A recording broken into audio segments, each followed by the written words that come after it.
Hola a todos y bienvenidos a un nuevo episodio del podcast El Envés de la Página. Soy Antón García Fernández y les hablo desde el noroeste del estado de Tennessee, en los Estados Unidos de América.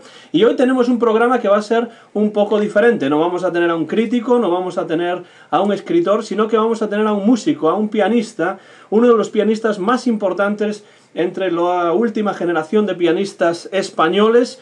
Un hombre que lleva viviendo y trabajando desde hace mucho tiempo en los Estados Unidos, pero viajando y dando conciertos en multitud de países e importantes auditorios. Con él comparto país y año de nacimiento, además de un gran interés por la música. Podría decirse incluso que nuestras vidas en cierto modo tienen aspectos paralelos, porque ambos vivimos en los Estados Unidos, ambos nos dedicamos a la docencia.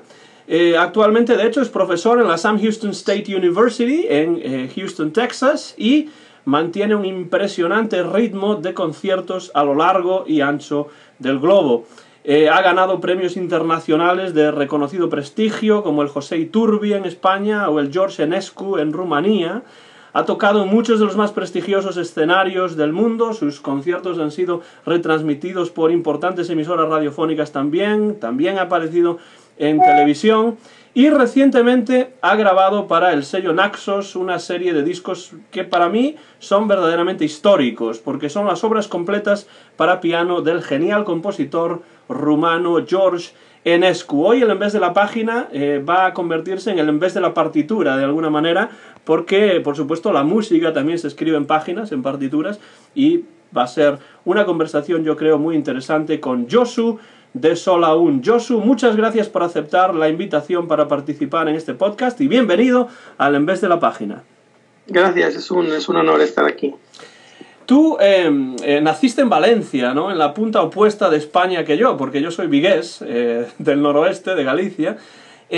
¿Cómo se inició tu interés por la música en general? ¿Qué recuerdos relacionados con la música tienes de los primeros años de tu vida? Bueno, yo no tengo muchos recuerdos que no sean musicales. De hecho, los pocos recuerdos que tengo de mi primera infancia siempre están rodeados de algo musical, porque desde muy pequeño mi familia me apuntó a una academia de música privada. Por aquel entonces había una nueva corriente pedagógica que se empezaba a instaurar en España, que era el método Kodály, un método pedagógico que venía de Hungría. Y entonces, pues, mis padres me apuntaron a una academia que utilizaba este método, y era un método, pues, que se basa mucho en aprender canciones populares, en desarrollar la psicomotricidad, pues, aprendiendo a sentir las diferentes inflexiones del ritmo muy pronto, a leer música muy pronto también. Y desde muy pequeño creo que empecé en esta academia como a los 3 o 4 años.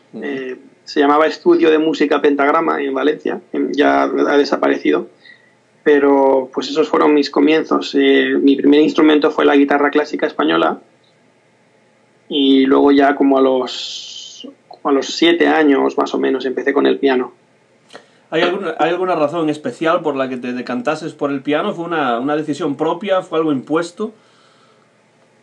Pues no fue impuesto. Empecé con ambos instrumentos y realmente la guitarra siempre me parecía muy difícil. Además hay que dejarse uñas largas y no sé por qué razón, pues no me gustaba tampoco. Y yo creo que no sé, de repente cuando probé el piano se me daba mucho más fácilmente el tocar bien y el aprender obras fácilmente. Y entonces, pues, muy naturalmente me decanté por el piano, poco a poco, y fui dejando la guitarra hasta que finalmente, yo creo que a la edad de 12 o 13 años, pues dejé la guitarra definitivamente. Y con el tiempo te has convertido en uno de los pianistas más importantes del momento.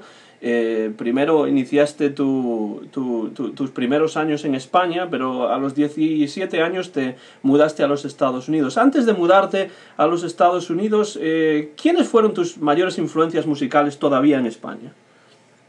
Pues fueron 3.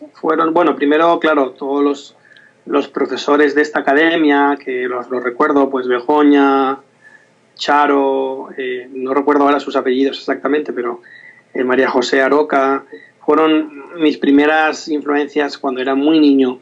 Si tengo que dar 3 influencias fundamentales pianísticas, fueron pues mis 3 profesores de piano. Ricardo Roca, un pianista valenciano, después Ana Guijarro, que ahora es directora del Conservatorio de Madrid, del Real Conservatorio Superior de Madrid, y luego la principal influencia, sin duda, antes de marcharme a Estados Unidos, fue la pianista mexicana María Teresa Naranjo. La pianista mexicana María Teresa Naranjo, que era una alumna de... Perdón, un segundo. Perdón, me llaman por teléfono. No hay problema.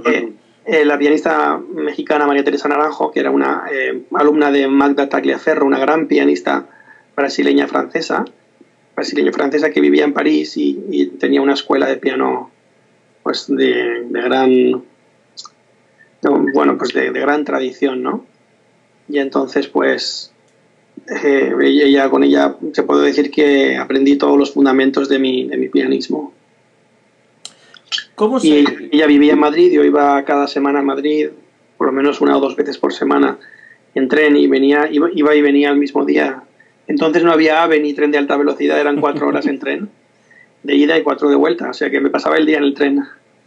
Pero bueno, obviamente cuando cumpliste más o menos los 17 años, fue cuando te mudaste a los Estados Unidos por primera vez. ¿Cómo se fraguó esta primera llegada tuya a los Estados Unidos a esa edad? ¿Puedes repetirme la pregunta, perdona? Me preguntaba, ¿cómo se fraguó esta primera llegada tuya a los Estados Unidos cuando llegaste a los 17 años? Yo estudié toda mi vida en un colegio bilingüe americano, se llamaba el Colegio Hispano-Norteamericano de Valencia. Mis padres querían que tuviera una educación bilingüe y entonces pues yo me hallaba desde muy pequeño inmerso en una formación académica muy influenciada por la cultura norteamericana. Y entonces era casi una cosa natural que acabara estudiando en Estados Unidos, pero el aliciente real fue... yo de pequeño leí un libro que es bastante conocido dentro del campo del piano, que se llama El arte del piano, por un gran pedagogo soviético que se llamaba Heinrich Neuhaus, soviético de ascendencia alemana. Y él escribió un libro que está traducido al español por Guillermo González. Y este libro pues yo lo leía de pequeño pues muchas veces, lo tenía casi como una especie de lectura de mesita de noche, ¿no? Todos los días. Y aquel era un gran pedagogo, pues profesor de muchos de los grandes pianistas del siglo, Richter, Gilels, Lupu. Y pues me enteré que en Nueva York había una alumna todavía viva de este hombre. Y claro, no daba crédito porque, en fin, el hombre murió en los años 60. Y entonces mi escuela había organizado un intercambio con un instituto de Nueva York. Y ya a los 15 años pues fui un poco para hacer este intercambio y me quedé pues prendado de la ciudad. Y ya sabiendo que esta mujer estaba ahí de profesora, pues se convirtió en mi objetivo vital número 1 durante esos años. Entonces acabé haciendo unas pruebas en la escuela, me becaron, recibí una beca tanto de la escuela en Nueva York, la Manhattan School of Music, como de la Asociación de Intérpretes y Ejecutantes, AIE, la asociación que preside Luis Cobos, me ofreció una beca de alta especialización y pues con esas ayudas pude marchar a Estados Unidos a los 17 años a vivir y a estudiar allí. Ahí es donde yo más o menos me veo un poco reflejado también, porque yo estudié filología inglesa en España y después en mi tercer año pues estuve un año aquí en los Estados Unidos como estudiante de intercambio y después me di cuenta de que lo que quería hacer era venir aquí a hacer un doctorado y al final pues acabé viniendo y ya quedándome de manera definitiva. Has mencionado que estudiaste en la Manhattan School of Music en Nueva York. Desde el punto de vista de un joven pianista de música clásica, ¿cómo era la Nueva York que te encontraste en esos momentos? Bueno, eran finales de los 90 y todavía Internet llevaba muy poco tiempo, ¿no? Entonces no se sentía esta globalización masiva que se siente ahora, pero era interesante porque pues Nueva York siempre ha sido, sobre todo desde la Segunda Guerra Mundial, pero ya desde la Primera, incluso antes, ha sido pues un centro de inmigración muy fuerte de todos los distintos puntos europeos que han pasado por épocas civiles difíciles, guerras, hambrunas, todo lo que quieras. Y entonces, pues claro, eso ha producido que durante ciertas décadas Nueva York se convirtiera en un centro neurálgico de las más heterogéneas tradiciones pues artísticas, musicales, filosóficas.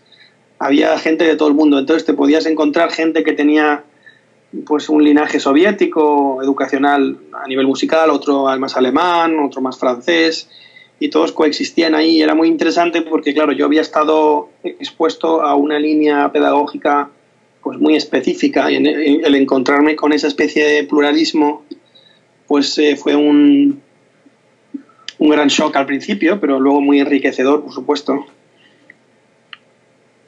Sigue siendo así Nueva York en estos momentos, porque yo sé que tú viajas a Nueva York continuamente, cada 3 o 4 semanas más o menos, que tienes ahí un piso también, lo he leído en algún lugar. ¿Sigue Nueva York teniendo pues esa aura que tenía a finales de los 90 cuando tú llegaste allí, o ha cambiado de alguna manera? Mi sensación es que no, pero bueno, es una sensación personal también. Yo creo que se ha convertido más bien en una ciudad anegada por la industria de la bolsa y de las finanzas, y donde cada vez es más difícil albergar a artistas, a músicos que literalmente no se pueden permitir vivir en una ciudad tan cara. Entonces mucha gente se está marchando. Es una pena. Pero esta es mi sensación personal, ¿eh? Pues hablando con algunos músicos de jazz en algunas ocasiones me doy cuenta de que ellos también tienen la misma sensación, ¿no? Aunque sea un estilo de música diferente, es la misma ciudad y desde un punto de vista artístico, no voy a decir que tengas razón o no, porque yo no he estado allí nunca, pero sí es algo que coincide, ¿no? Lo que he hablado en otras personas acerca de Nueva York con lo que me dices.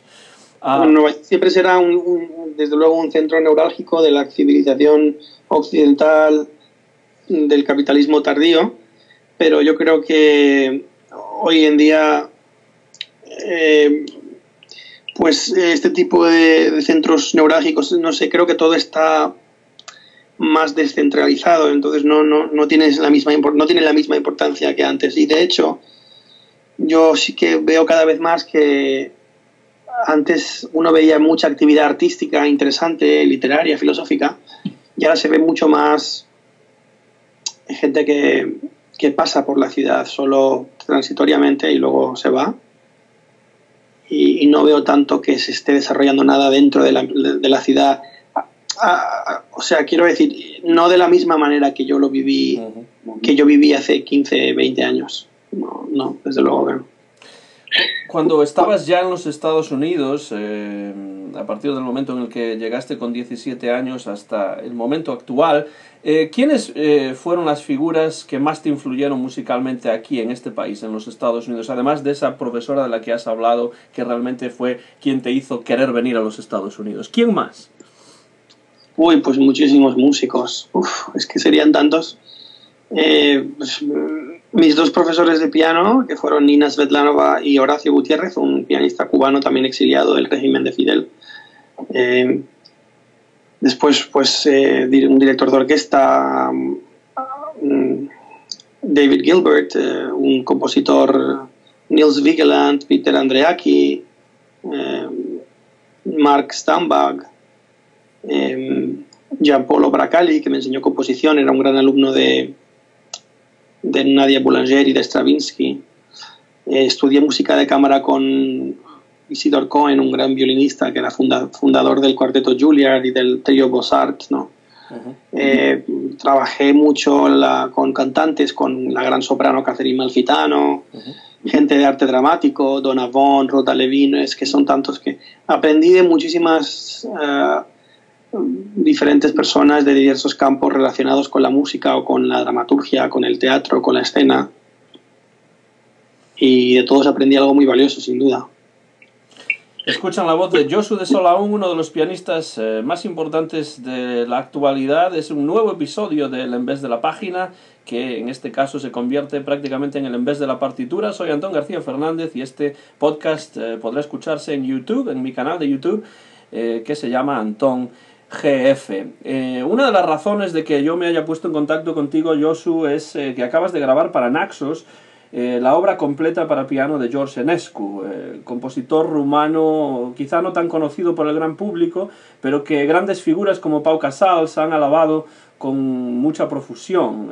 ¿Cómo se originó tu interés por las composiciones de George Enescu? Pues fue un proceso muy gradual, muy lento. Yo escuché a un gran pianista rumano.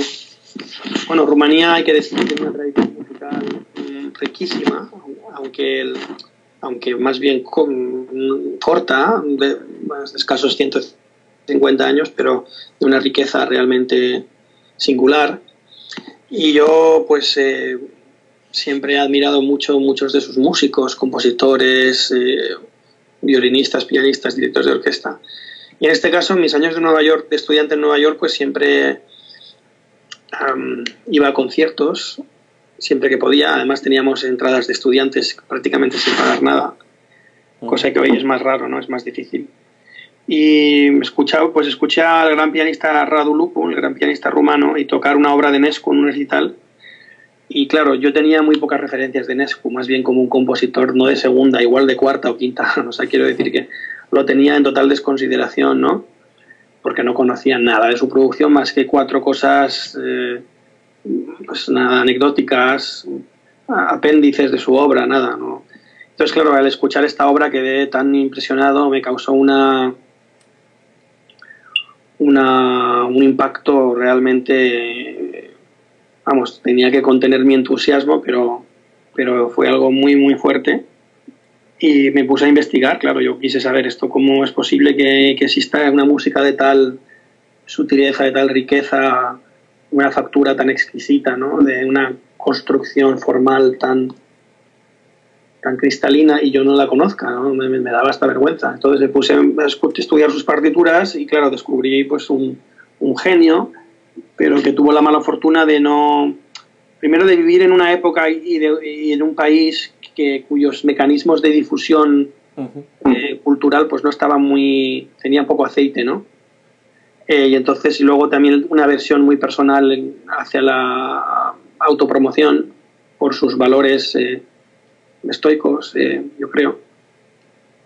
Y entonces, pues, un compositor que se conocía sobre todo como un grandísimo violinista, que eso sí que fue muy famoso, ¿no? Como un gran violinista, también como un gran director, y bueno, pero es que era también un gran chelista, pianista, flautista, organista, uno de los mejores profesores de violín de todos los tiempos. Bueno, alumnos suyos han sido Menuhin, en fin, una persona que conoció a Brahms y que conoció a Stravinsky, que tenía en su cabeza memorizada prácticamente la totalidad de la historia de la música.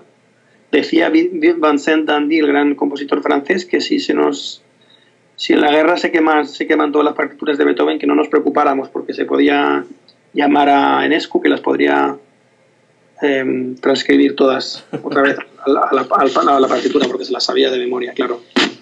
Una butada un poco, ¿no?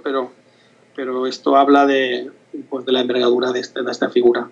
Y mi descubrimiento fue muy poco a poco. Luego preparé el concurso, lo gané, y gracias al Ministerio de Cultura rumano pues tuve acceso a toda su obra manuscrita, empecé a estudiar, leer sus cartas, visitar los sitios donde él vivió, tocó y visitó, y hablar con músicos rumanos que habían sido alumnos de él, en fin, y me metí en su universo estético, y luego pues el resultado fue la grabación de estos 3 discos con su obra completa para piano. El certamen del que hablas es un certamen que ganaste en el año 2014 en Rumanía, ¿no? El certamen de piano George Enescu. ¿Qué recuerdos tienes de haber salido victorioso de este certamen tan importante? Bueno, como español tengo que decir que cuando uno va a un certamen internacional normalmente la gente no le toma a uno muy en serio. Nos tratan en general como ciudadanos de segunda, pues porque yo creo que no ayuda a este complejo legendario que tenemos los españoles hacia nosotros mismos. Y claro, pues yo iba ahí un poco, pues pasé totalmente desapercibido. Al principio yo creo que nadie pensaba que yo, ni yo mismo, ¿no? Que pasaría la primera prueba, la segunda, la tercera, la cuarta y luego estar en la final y recibir el premio. Entonces fue pues una victoria personal, por supuesto, porque es siempre difícil, pero también una victoria pues de agradecimiento a mis profesores, a todo el trabajo hecho durante muchos años, un aliciente a seguir, a continuar, ¿no? Una palmada en la espalda que te dice, venga, lo que estás haciendo no está mal. Y no, para mí fue un momento muy emotivo, muy importante, un reconocimiento público muy que en ese momento, la verdad, que yo necesitaba bastante. Por lo que la vida de un músico es difícil. Y... Por lo que comentas, Josu, este aspecto negro legendario de la leyenda negra que tanto han estudiado y también han estudiado pues Iván Vélez o María Elvira Roca Barea en sus libros, en cuanto a otros aspectos de la cultura y del arte y de la política, está también presente en la música, por lo que veo. Claro, mira, yo te cuento una anécdota del concurso. Mira, en el concurso, como en cualquier concurso internacional, la organización te permite unas horas al día un piano para estudiar. Claro, estamos hablando de 80 pianistas de todo el mundo que han sido seleccionados después de un proceso de selección para participar, y no hay 80 pianos, lógicamente. En ningún sitio del mundo tienen tales infraestructuras. Y entonces pues había que hacer un horario, y a cada uno te daban, pues creo que te daban 2 horas en un piano. Claro, para prepararte un concurso 2 horas no es suficiente al día, no tienes que tener. Entonces, bueno, me acuerdo que había un chico ruso que bastante conocido, que luego ni siquiera llegó a la final ni nada, pero que me preguntó, ¿tú de dónde eres? Y dije, español. Y entonces puso una especie de sonrisa como diciendo, español, ¿no? Como diciendo, playa, fiesta, cerveza. Y bueno, y me dijo, tú no vas a estudiar, ¿no? Entonces me das tus 2 horas, ¿no? Y dije yo, ¿cómo? Y me dijo, te doy 100 euros, me das tus 2 horas y tú no vas a pasar ni siquiera la primera prueba, hombre. Y yo claro, no salía de mi asombro. Claro, le dije que no, educadamente. Pero es una anécdota, ¿no? Pues que se piensan que, claro, eres español, pues no hay tradición, pues no es cierto que no hay tradición pianística, hay una tradición pianística en España como en todos sitios. Que la conozcamos más o menos es otra cosa, pero... Entonces, para mí también fue una especie de victoria a nivel casi patriótico, se podría decir. Tampoco soy yo un patriota exacerbado, pero quiero muchísimo a mi país y soy español sin ningún tipo de complejos. Y pues sí, me alegré, era el único español en el concurso y pues me alegré bastante de que toda esta retahíla de gente que venía pues de Alemania, de Japón, de Rusia, y que, bueno... Ni me miraban a la cara al principio, pues luego tuvieron que pues, tomarme un poco más en consideración. Este complejo de inferioridad es quizá algo que realmente reproducen los pianistas españoles, o es algo que viene de fuera y se les impone de alguna manera. Bueno, es difícil, es una especie de bucle de retroalimentación, yo creo. No se sabe qué es primero, la gallina o el huevo. Yo creo que son ambas cosas están pasando, es una cosa circular, ¿no? Lo asumes y luego eso también pues comienza a ser el cartel que te pones encima públicamente, ¿no? Yo desde luego nunca lo hice, ni lo asumí eso jamás, ¿eh? Incluso antes de mi estudio a nivel de público interesado, ¿no? De la leyenda negra y todo esto, nunca sentí ese complejo.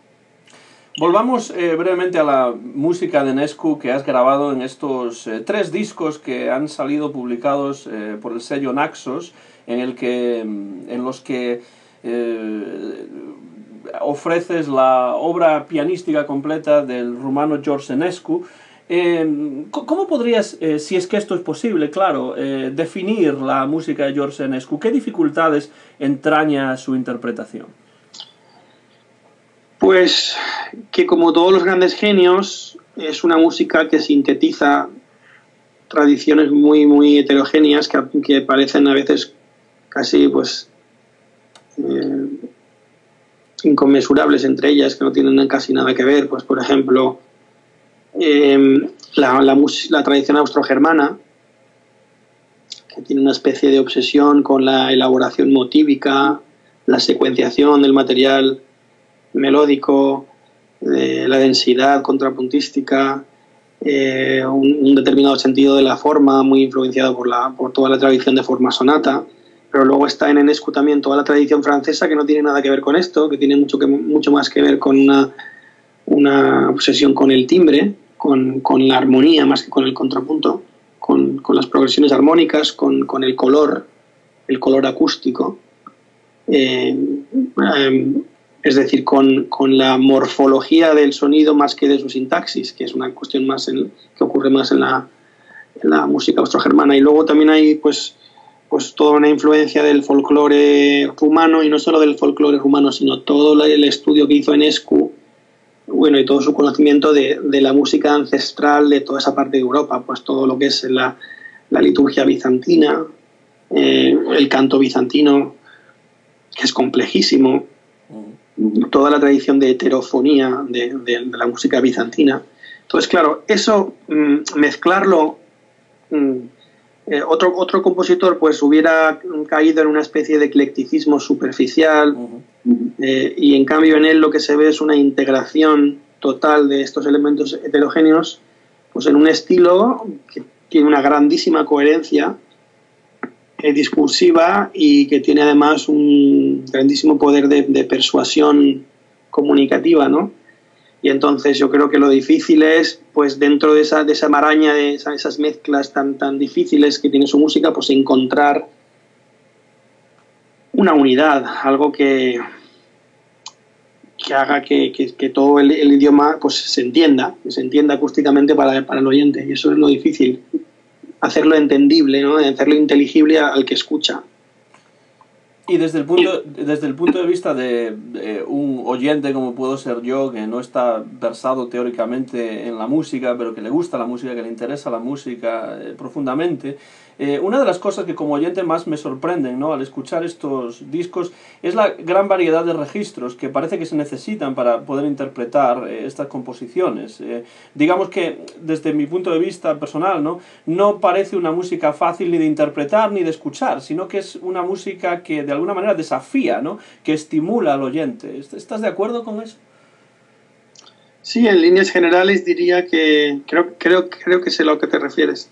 Diría que es una música que no intenta dar al oyente una falsa sensación de cierre, de seguridad, de que ha entendido todo a la primera escucha. Es una música que reinvita mucho a la relectura, a la reescucha, porque los niveles de densidad que tiene pues son muy profusos, y claro, en una primera escucha nuestra percepción es imposible que eso lo pueda reducir, ¿no?, a algo que con lo que se pueda trabajar. Hay demasiada multiplicidad de fenómenos. Es una música que a mí me recuerda un poco casi a, pues yo lo llamo, es una especie de música vegetal, en el sentido que tiene esa especie de multiplicidad casi algorítmica de la naturaleza, ¿no?, de los árboles, las hojas, esa especie de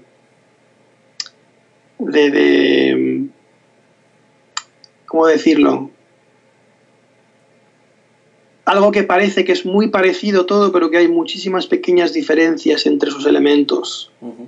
Y esto es muy difícil percibirlo en una primera escucha y hacerlo percibir al oyente. Entonces, claro, yo como intérprete tengo que reducir toda esa multiplicidad a algo que después el oyente pueda recibir un poco más fácilmente, ¿no?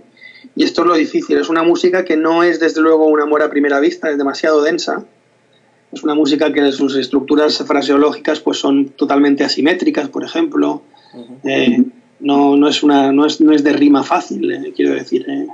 Es música pues que también participa de cierto tipo de modernismo de construcción, ¿no?, que en la literatura pues se ve en Joyce y en otro tipo de autores, y que en la música pues está ahí con Stravinsky y con otros autores, y que Enescu también absorbe, ¿no? Y entonces se junta todo eso con su temperamento, que es de una gran sutileza, luego de una gran educación musical muy heterogénea, porque él estudió en el Conservatorio de Viena y luego en el de París, y eso es prácticamente, eso es algo que yo conozco a muy pocos músicos, sobre todo porque eran dos culturas que eran irreconciliables casi. Tú, si habías estudiado en Alemania, ¿para qué estudiar en París? Eso no tenía sentido, y lo mismo si habías estudiado en el Conservatorio de París.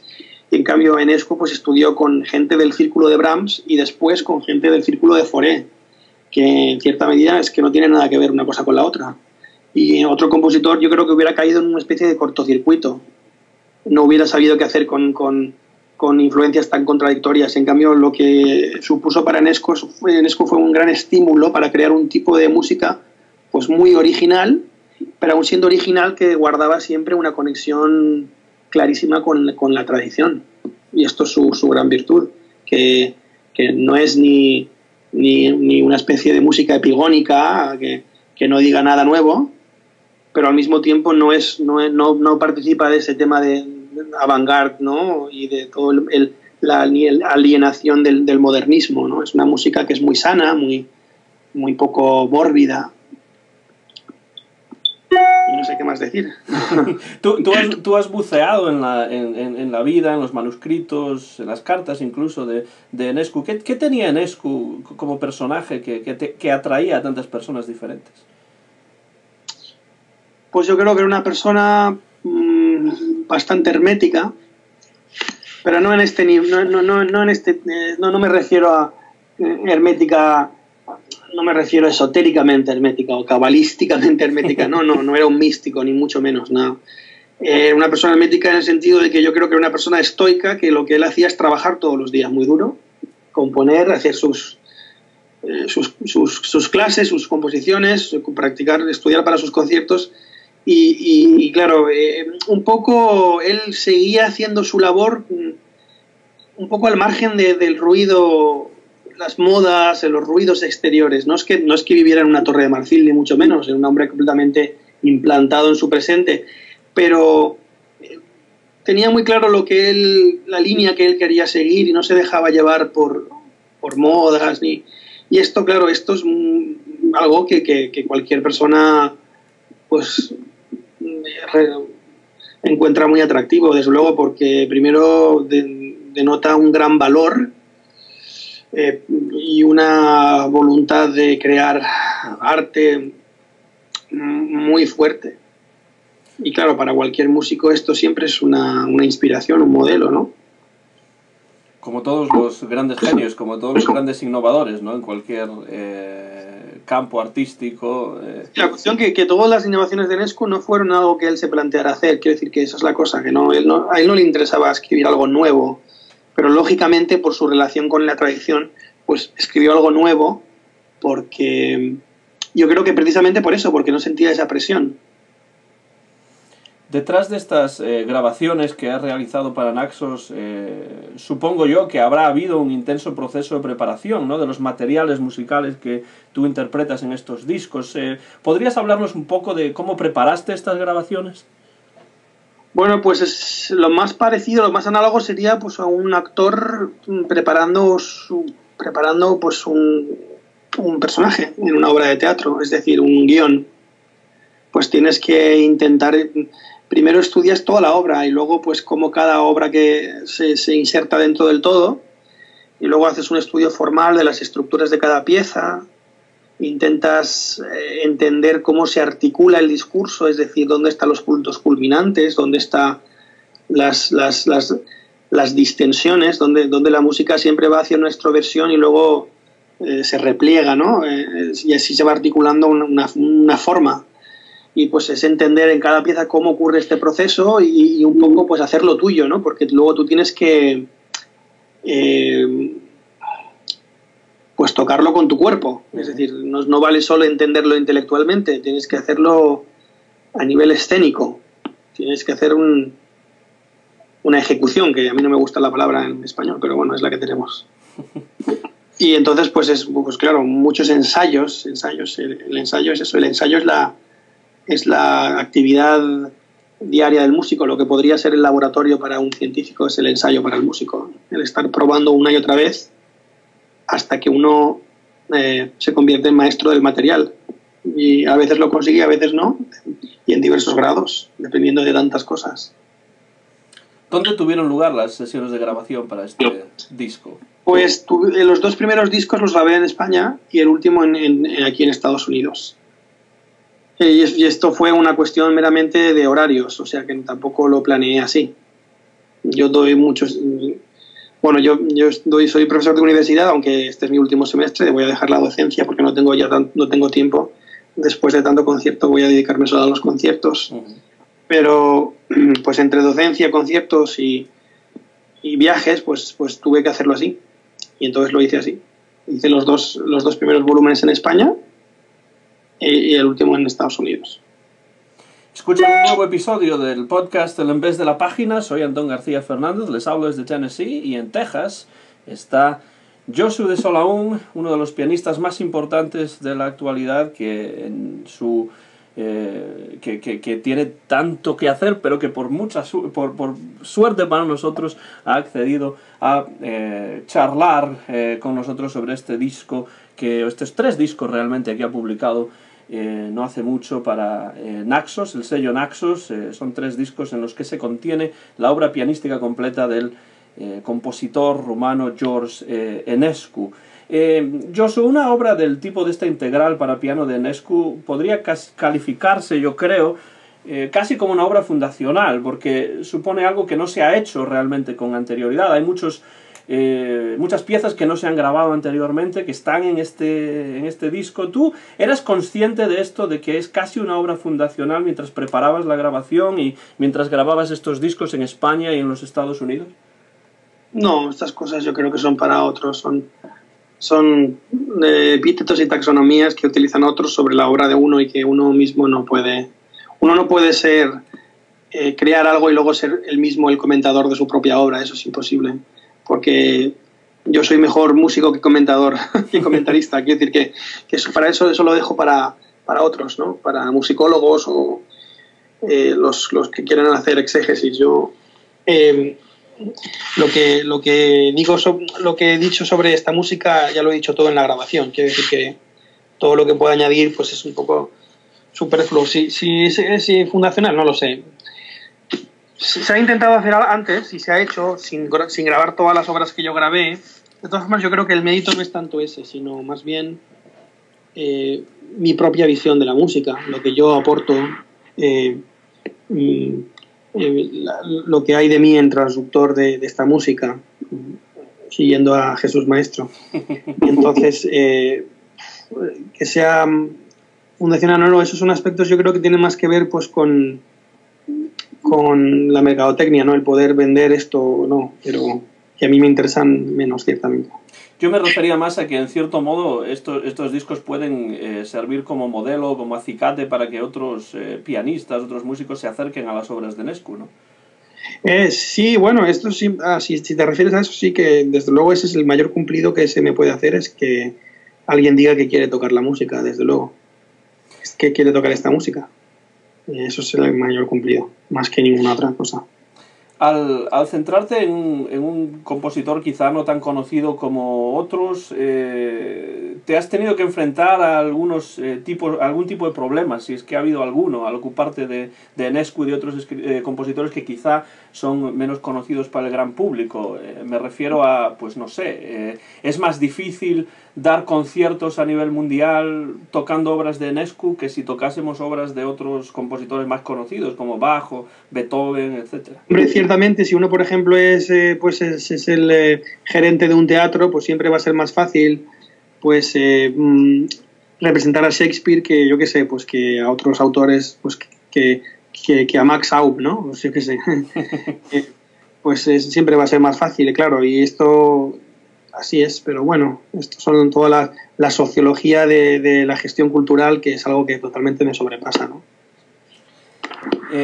Yo creo que es importante en este sentido notar que tú te centras en muchos casos en música compuesta en el siglo XX.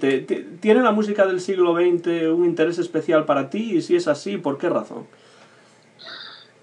Bueno, date cuenta que la edad de oro del piano coincide con pues todo el periodo de la última revolución industrial, sobre todo pues más o menos desde finales de la guerra franco-prusiana hasta la Primera Guerra Mundial.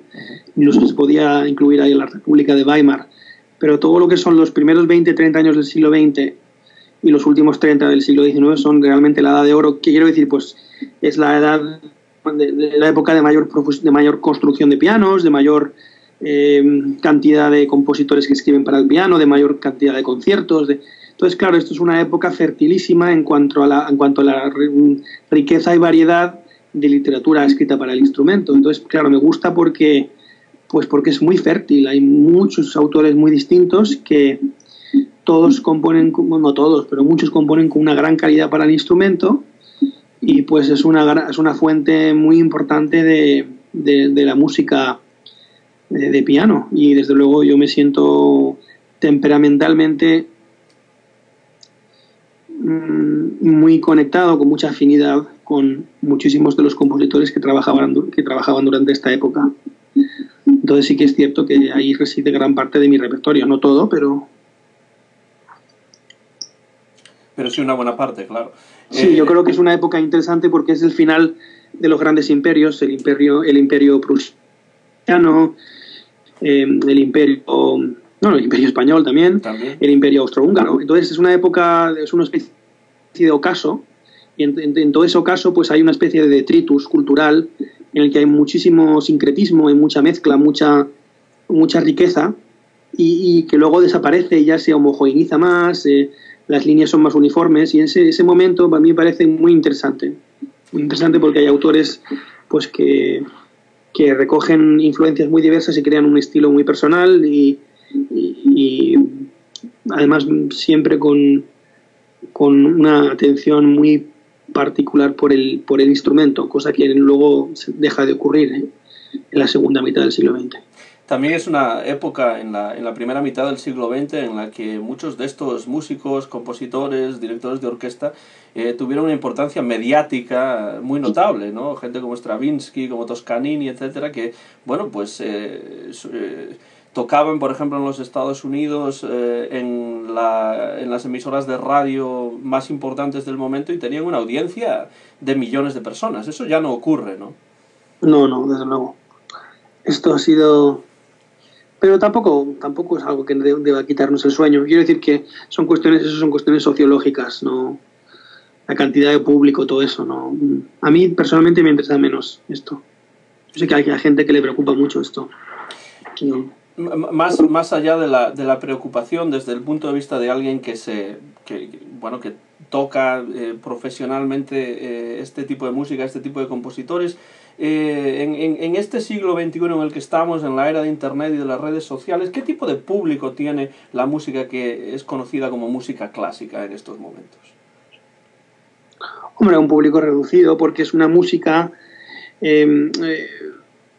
que está instaurada en una cultura que no es oral, es una cultura escrita. Y la música, tal y como se concibe hoy en día a nivel de masas, pues es una música que está instaurada en una cultura oral completamente, es decir, no... Entonces, claro, el nivel de complejidad, el nivel de... pues es distinto, claro, no... entonces, pues claro, es como decir qué público tiene la poesía o qué público tiene el teatro de Valle Inclán, no sé, pues muy reducido, porque es que la gente lee muy poco en general. Entonces, todo lo que es la cultura escrita, la música también queda muy afectada, porque lo que es el periodo de música escrita que tenemos, pues desde el siglo IX hasta mitad del siglo XX, cuando ya la música popular pues irrumpe con muchísima fuerza, pues claro, es una cultura sobre todo escrita. Claro que hay una cultura oral que coexiste, pero es que ahora la que coexiste es la escrita. Quiero decir que la fundamental es la oral, es la música pues de consumo de masas.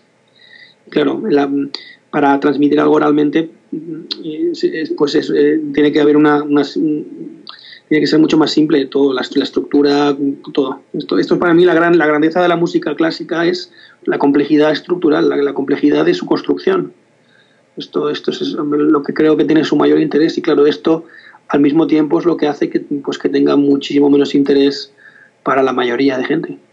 Sí, porque implica un esfuerzo. No es música que pueda uno pasivamente tenerla de fondo o de... Requiere una escucha más activa, claro. Eso no solo una escucha activa, requiere conocimientos, que es lo importante.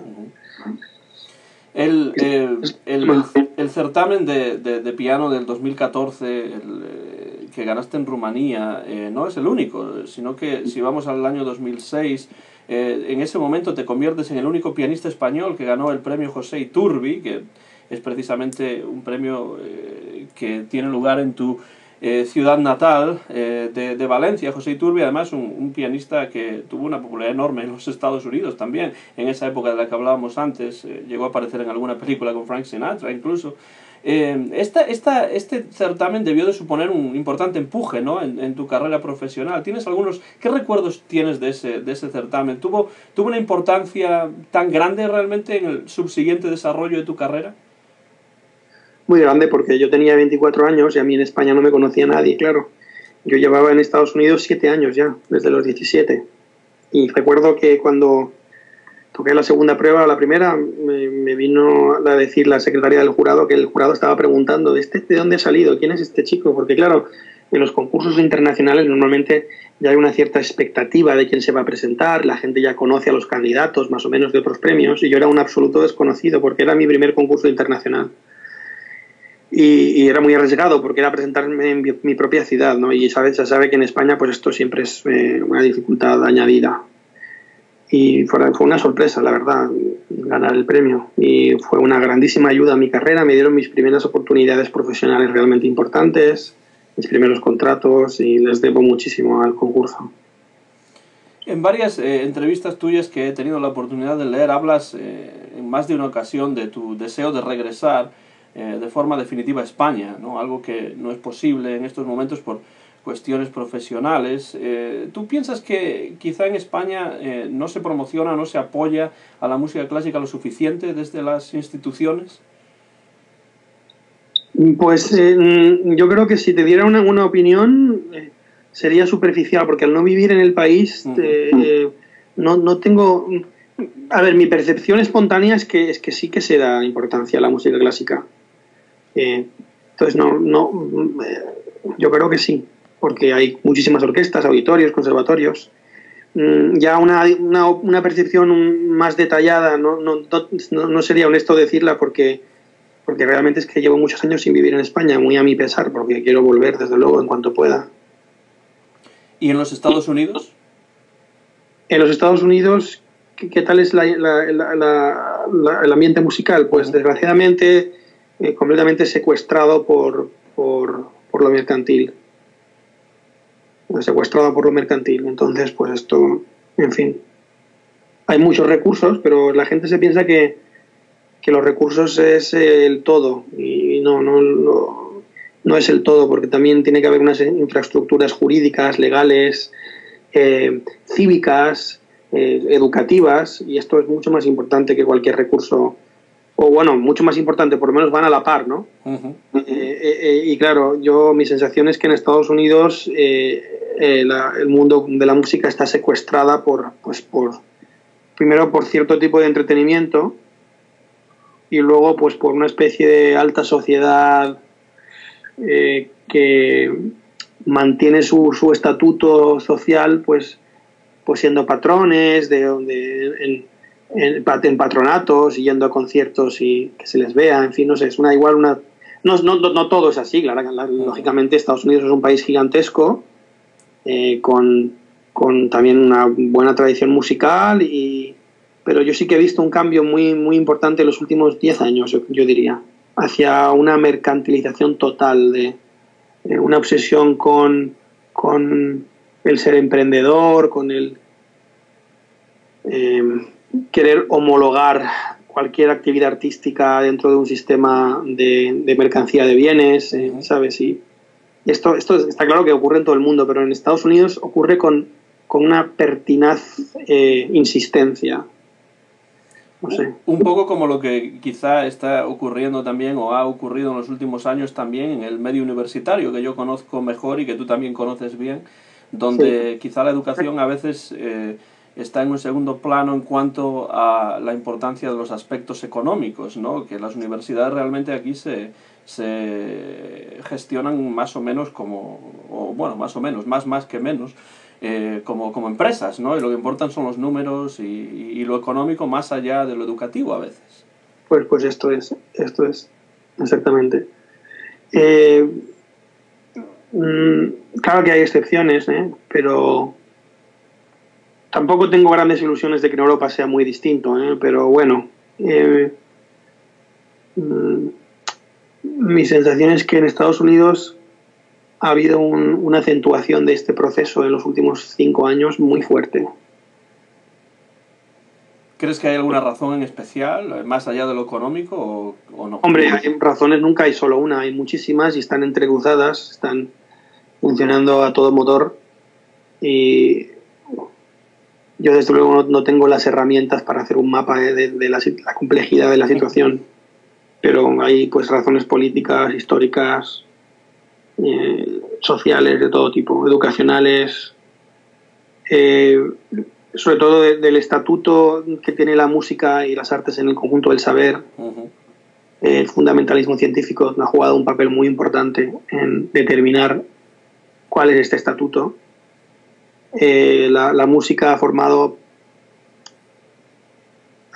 pasado a ser parte, sobre todo desde mayo del 68, pues parte de lo lúdico, de la expresión de sentimientos, hay una especie de concepción terapéutico psicologista de la música, que desde luego la desconecta de toda su larguísima tradición,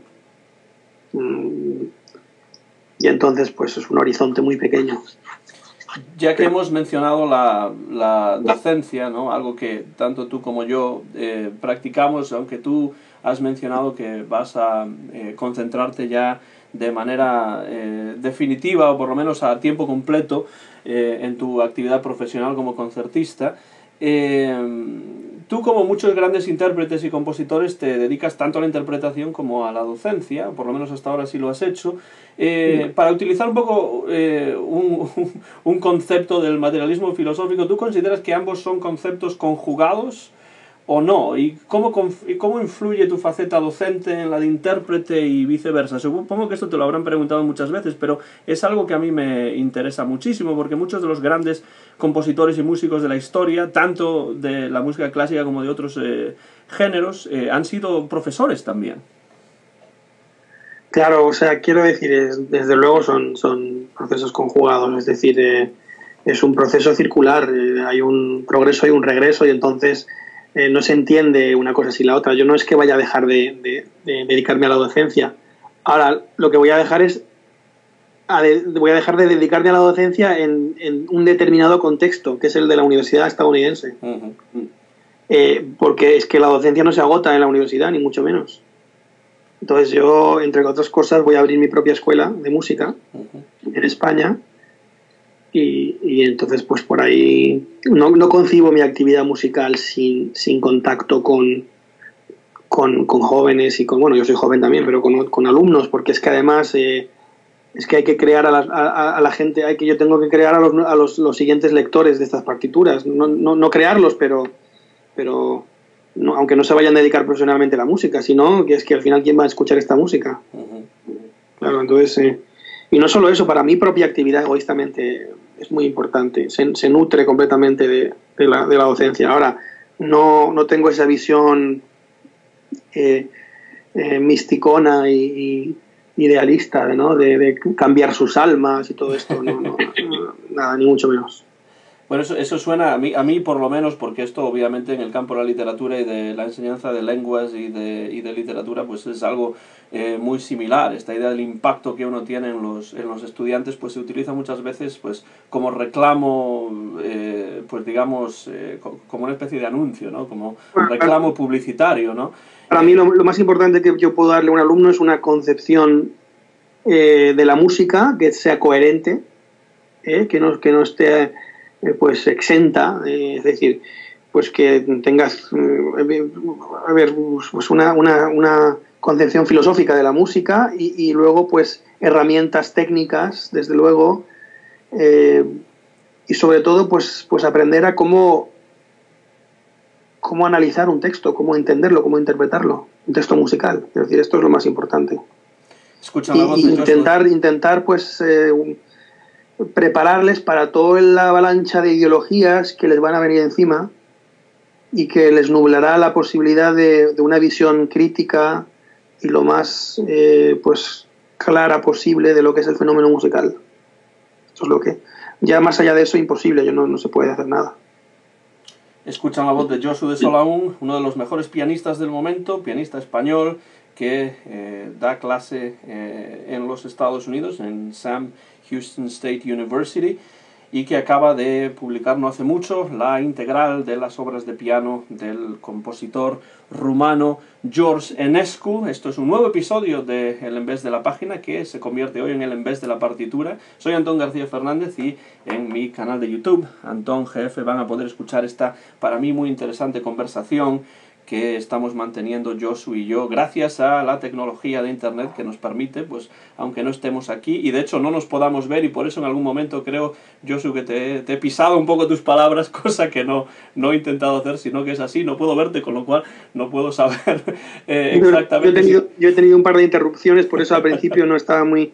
porque me llamaban, tenía mensajes en el, ya sabes cómo eso, estamos bombardeados por emails, mensajes y por eso también al principio no he estado muy atento, pero bueno, espero haber podido decir algo de valor. Tú has mencionado la palabra filosofía, filosofía de la música en este caso.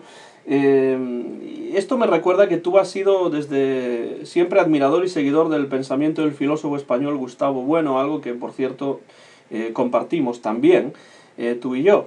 Incluso le enviaste, recuerdo, en una ocasión una serie de preguntas cuando todavía vivía, muy pertinentes, que él respondió por extenso en un vídeo cuya visión me parece imprescindible. Está en YouTube y quien quiera puede ver este vídeo, yo lo recomiendo vivamente.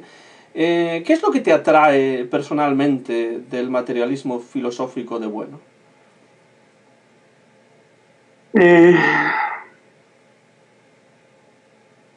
Su potencia como sistema, el que yo puedo entender otros sistemas de pensamiento desde las coordenadas de este sistema, en cambio no puedo hacer lo mismo desde las coordenadas de los otros sistemas.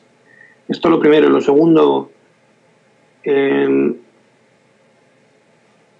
hay en el materialismo de Bueno unas semillas importantísimas para entender los fenómenos artísticos desde una perspectiva muy distinta de la que se lleva utilizando en los últimos 80 años.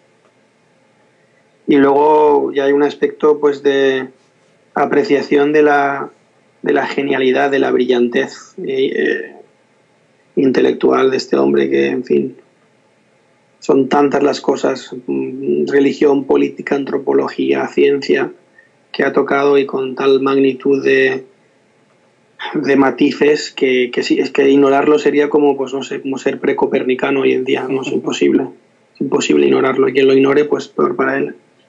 Y a pesar de eso se le ha ignorado, quizá por, no sé, razones políticas, quizá. Pues lo mismo, hay muchísimas razones de cariz sociológico que, en fin, me rebasan por completo. Yo creo que en algún momento las cosas cambiarán en ese sentido, porque es imposible leer, si una persona con un mínimo de razón crítica, leer esta obra de este hombre y no quedarse realmente impresionado, y no solo impresionado, ver cómo es una obra que tiene unas consecuencias inmediatas, políticas en la realidad, ¿no? Que son muy importantes en nuestro presente. Cuando Gustavo Bueno estaba vivo todavía, dio incluso algún curso que se puede ver también por internet en la página de la Fundación Gustavo Bueno acerca de la filosofía de la música. En tu opinión, ¿qué aporta el materialismo filosófico al estudio de la música en particular? ¿Cómo enriquece nuestra comprensión de este arte que para ti y también para mí es tan importante? Bueno, esto es muy complejo, esto me llevaría horas, porque son 27 horas de conferencia y además yo las he estudiado mucho, las he escuchado muchas veces, pero me hace falta estudiarlas más todavía y yo creo que pues una mayor racionalidad y un mayor matiz racional a la hora de acercarse a lo que es la música y la posibilidad de que la música sea entendida pues no desde las típicas plataformas filosóficas e incluso ideológicas desde las que se lleva entendiendo, ¿no? Pues que de hecho Bueno las enumera casi todas, ¿no? Pues la música como el lenguaje universal, la música como el lenguaje de los sentimientos, la asemanticidad o semanticidad de la música, en fin, lo que aporta es pues acerca de cada uno de esos problemas, pues una visión mucho más fina, argumentada y racional que la que por lo menos los músicos que hemos lidiado con estos problemas estamos acostumbrados. Y es que la música necesita la comprensión y el estudio de un lenguaje que obviamente no todo el mundo conoce, ni sabe interpretar, ni tiene los conocimientos necesarios para hacerlo. Quizá por eso la música se tiende a ver siempre desde un punto de vista más psicologista, ¿no? Quiero decir... Incluso es la idea de que la música es un lenguaje o no es un lenguaje también es algo que Bueno discute mucho y si funciona como un lenguaje, como analogía o no.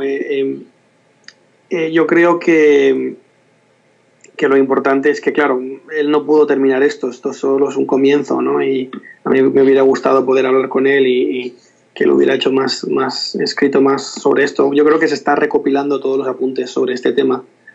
Pero sí, él mismo dice que la teoría de los sentimientos es una teoría advenediza, que es muy datable hace muy poco.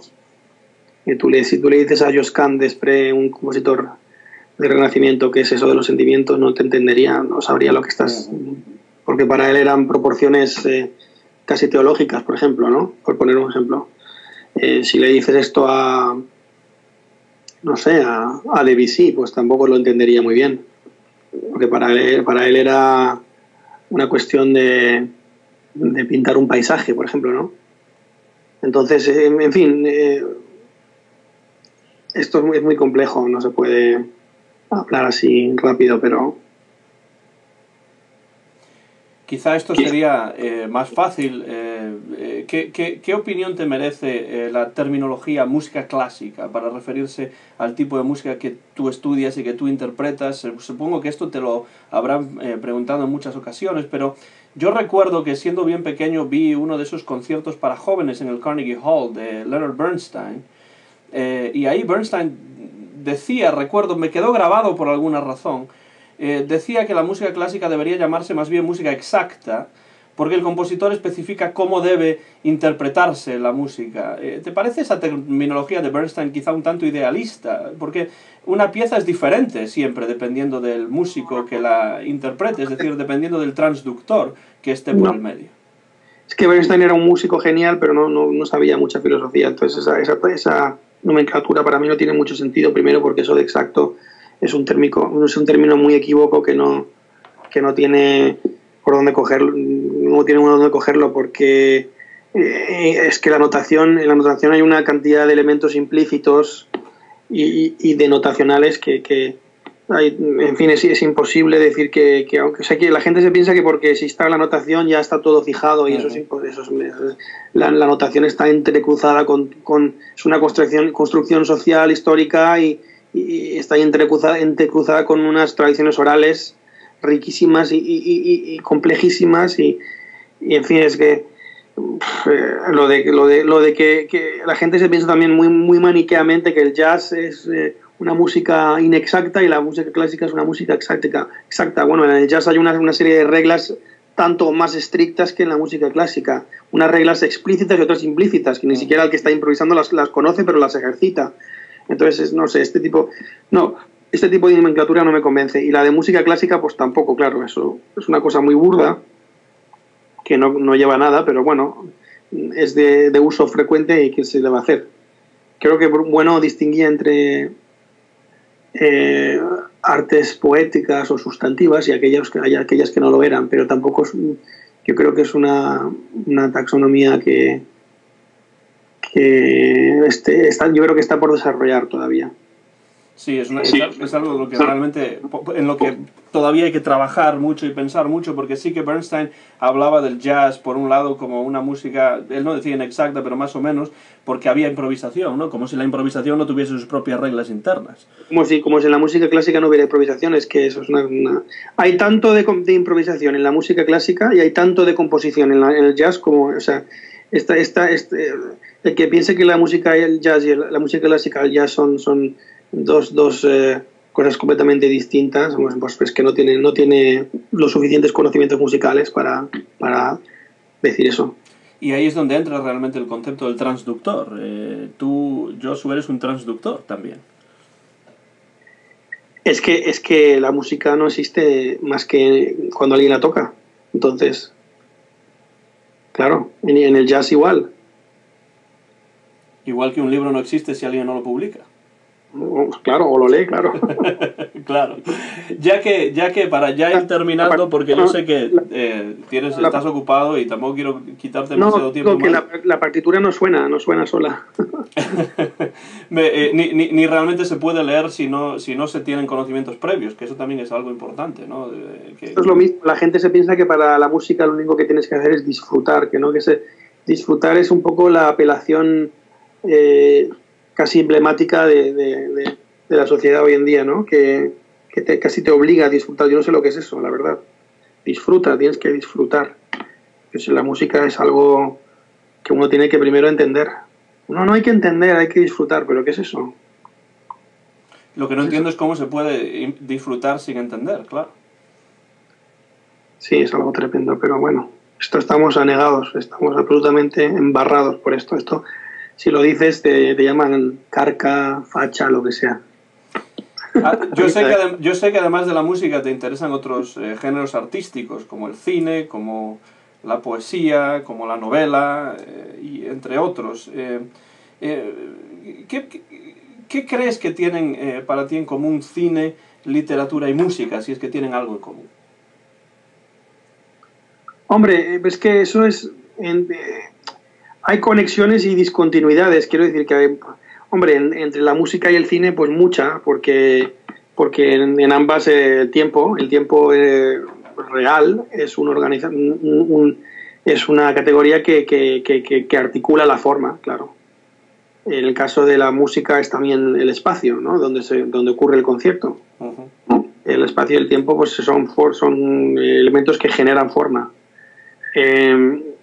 La literatura pues tienes, claro, analogías de construcción, por supuesto. Además hay una gran influencia de la literatura en la música, pues porque el lenguaje y música han sido siempre pues o enemigos o amigos, siempre. Y claro, pues la literatura y la música pues siempre han estado ahí influyéndose una a la otra. Pero yo no soy un partidario de la unidad de las artes, ¿no? De que todas las artes son básicamente una y solo el material es lo que cambia, no. Porque esto es lo que se piensa hoy en día, y yo creo que esto es propio de una desgremialización, de una desprofesionalización del oficio artístico, ¿no? De que todo el mundo puede ser músico, todo el mundo puede expresarse, o lo que quiera decir eso. Y claro, el problema es que para ser músico tienes que saber contrapunto, tienes que saber armonía, tienes que saber entender lo que es el ritmo, y claro, esto no está al alcance de todo el mundo. Y entonces esto... y claro, y lo mismo con la literatura. Uno no puede... Hay que decir, yo sé escribir, pero yo no sé escribir una novela. Eso sería... como no tiene nada que ver. Pues en ese sentido, creo que sí, que guardan analogías de construcción, sobre todo el cine y la música, pero que son artes distintas. Y de hecho se puede ver en que pues, tú ves a un gran cineasta que tiene unos conocimientos infantiles de música y viceversa. Es muy raro encontrar o una persona de literatura o un músico o un cineasta que tenga conocimientos realmente matizados y técnicos de varias disciplinas artísticas. En ese sentido, por ejemplo, Bueno era una excepción porque sabía muchísimo de música y no desde un punto de vista superficial. Él tocaba el piano muy bien. El mismo Jesús Maestro toca el piano muy bien también. Sabe leer música y entiende lo que es la armonía y el contrapunto. Eso me parece a mí, pese a que no se lo digas a él, porque si no si no te dice que no sabe nada, ¿no? Eso ya es la humildad de cada uno, pero no, sí que sabe, sí. A través de la música puede uno, igual que a través de la literatura, enfrentarse críticamente a la realidad que nos rodea, ¿o esto no es posible a través de la música?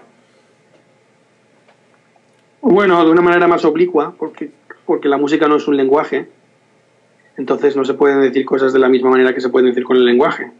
Pues claro, ¿no? A esa escala, a otra escala, pero no sé qué decirte. No de la misma manera que con el lenguaje, claro, pero sí que se puede, claro.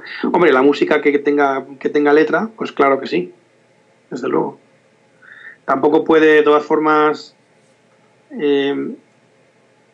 supeditarse a eso, porque entonces se convertiría en una especie de, pues lo que Jesús llama una obra imperativa. Programática, ¿no? imperativa. Sí. Programática, sí, ¿no? Y esto es cuando una obra se sobreidentifica con la idea y pierde de vista la factura técnica, pues se convierte en panfletaria, ¿no? Entonces, en fin, en ese sentido, la música también puede caer en ese peligro, y de hecho cayó en ese peligro, por ejemplo, en la Unión Soviética, ¿no? Y cae ese peligro en el populismo de nuestros días. Generalmente en los regímenes autoritarios, ¿no? Sí, pero mira, en nuestro régimen tan colmadamente democrático, la música que se nos impone, de la que estamos completamente inundados, pues, en fin, es desde luego música al servicio de los ideales que mantienen en el poder a los que mantienen. Y para cerrar ya nuestra conversación, Josu, dos preguntas muy rápidas y acabamos ya. Para quien no haya tenido la oportunidad, como yo mismo, de haberte visto tocar en directo, ¿cómo es Josu de Sol aún sobre el escenario? Es que lo mismo que te digo antes, yo no puedo hablar de mí mismo, no puedo. Yo creo que esto me llamó mucho la atención de un documental que vi de Víctor Erice, que le preguntaban mucho que hablara sobre sus películas, ¿no? Y él decía, es que ya lo he dicho en la película, quiero decir que yo no puedo. Es un ejercicio de reflexividad que casi hasta es contrario a mi temperamento. No me gusta mirarme el ombligo mucho, ¿no? ¿Sabes? Entonces, eso que lo digan los que me han visto tocar. A quienes les guste y a quienes no. Eso sí, también no puede uno gustar a todo el mundo, eso es imposible. Y si le gustas a todo el mundo, algo malo estás haciendo, creo yo. Bueno, sí, es un poco sospechoso siempre, sí. Pero no siempre, pero bueno. Yo siempre mi reacción espontánea a eso siempre es, uy, algo falla. Es que no quiera gustar a todo el mundo, pero claro, para gustar a todo el mundo tienes que ir a un denominador común muy bajo. Y eso. Y finalmente acabas de grabar estos 3 discos de las obras completas de piano de George Enescu. ¿Cuáles son los otros o los siguientes proyectos en los que estás inmiscuido? Y además de, por supuesto, esa creación de esa escuela musical en España. Pues tengo varios proyectos. Primero, grabar la música de Fauré para piano, que fue el profesor de Enescu, de composición. Después los estudios de Chopin. Después música de autores contemporáneos españoles y también mi propia música. Un poco es esto. Magnífico, pues terminamos de esta manera. Quiero darte las gracias, Josu, por haber aceptado sentarte y charlar distendidamente con nosotros aquí en el En Vez de la Página. Y bueno, pues cuando alguno de esos proyectos llegue a buen término, que estoy seguro de que así será, quizá podremos hablar de nuevo y quién sabe, en la próxima ocasión quizá en inglés. Bueno, ha sido un placer y un honor y muchísimas gracias, Antón. Esto ha sido un nuevo episodio del En Vez de la Página, un podcast que dirige Antón García Fernández y que ustedes pueden escuchar en mi canal de YouTube, Antón GF. El copyright, como siempre, es de Antón García Fernández, el año 2018, y ha sido grabado en directo en Martin, en el estado de Tennessee, en los Estados Unidos de América. Nuestro invitado de hoy ha sido Josu de Solaún, uno de los más importantes pianistas de la actualidad, pianista español que acaba de publicar la obra completa para piano en 3 discos en el sello Naxos del compositor rumano George Enescu. Muchas gracias por la atención que han tenido a escuchar esta conversación y les emplazo a un futuro episodio del En Vez de la Página aquí en YouTube, en el canal Antón GF. Muchas gracias y hasta la próxima.